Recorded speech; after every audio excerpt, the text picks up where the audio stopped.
Tama po? At ako mismo'y personal niya nakasama. Alam ko yung galawan dyan, pati yung sa kwarto niya nung araw alam ko yun eh. Oo. Nung bisan nga eto, atin-atin na lang to. Huwag na lang itong Hindi, atin-atin na lang ho ito. Abi, nung ako bago po diyang nag-aasikaso ng kwarto ni Ingkong, tagalinis din po ako ng CR. Ako may napansin nung bago pa lang.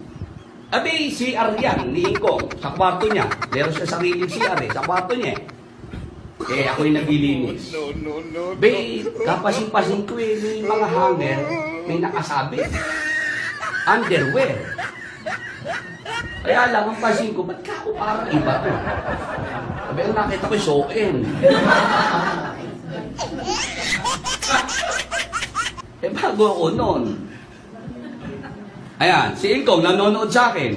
Alam niya itong sinasabi kong ito. Dahil tinanong ko siya, sabi ko, ano ho ba itong mga nakasabi sa banyo at kanino ho ba ito? Sabi ko, tatakoy soin Panty po yun, panty, pambabae. Sabi sa akin ni Ingkong, ano ika yan presko ika kasi ang presko. Yun ang sabi sa akin ni Ingkong, na yun ang presko sa katawan. Ibig sabihin, si Ingkong, doon pa lang sa underwear, mag-iisip ka na. Kasi ang panlalaki, brief, tama po, boxer short, tama po. Pero ang nakita ko kung nakasabit doon sa hanger, doon sa CR niya, SON. Basta naman si Bonjing ka. Nung tinatanong ko, sabi ni Ingkong, presko ika kasi sa katawan sa pakiramdam. Ibig sabihin, doon pa lang sa sinusuot ni Ingkong, mag-iisip ka na. Tama po. Pero may sinabi na ba ako? Wala. SON lang ang sinabi ko. Tama po ba? Yun ang sinabi sa akin. Siyempre, ako'y bata pa noon. Wala pang kamuang-muang sa mundo noon Okay. Tapos nadagdagan pa yung kwento ni Brother Bert.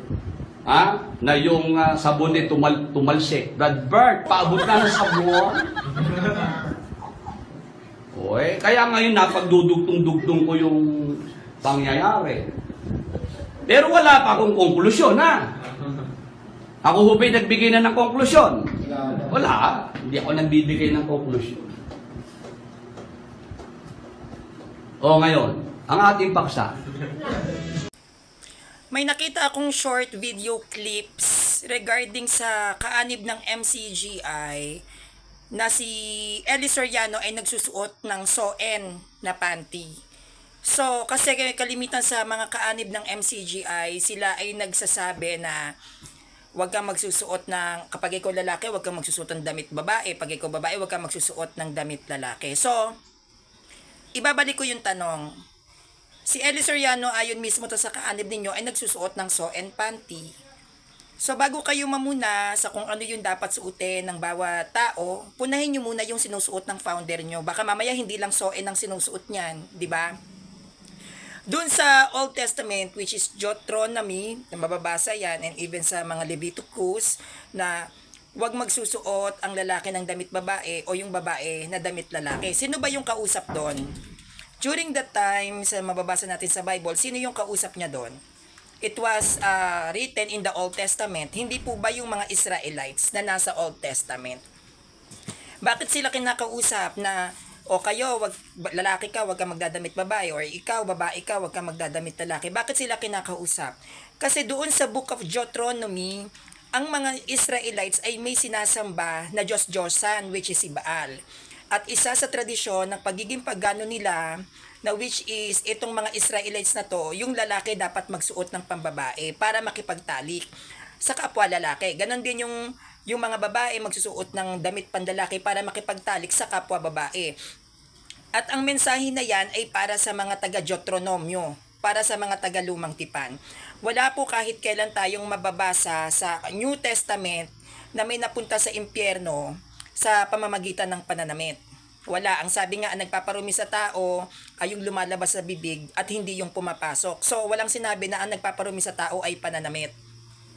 And isa pa doon, last but not the least, no, maging sensitibo tayo pagdating sa pananamit ng bawat tao. Kasi may mga tao na transgender na, so kailangan na nilang magsuot ng bra, at may mga lesbian naman na talagang mukhang lalaki, alam mo namang pagsuotin mo ng palda, edi pinagtawanan yan sa labas.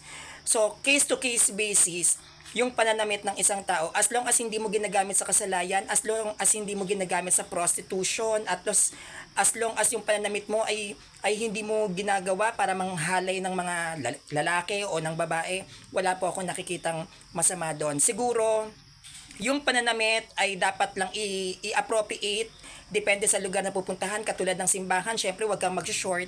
Pero kung event mo naman, ipupunta ka ng party, suotin mo kung ano yung gusto mong suotin at kung saan ka komportable. Kasi like what I've said, wala pong mababasa sa Bible, lalo na sa New Testament, na may napunta sa impyerno kapag ganito ang iyong sinuot. Yun lang po at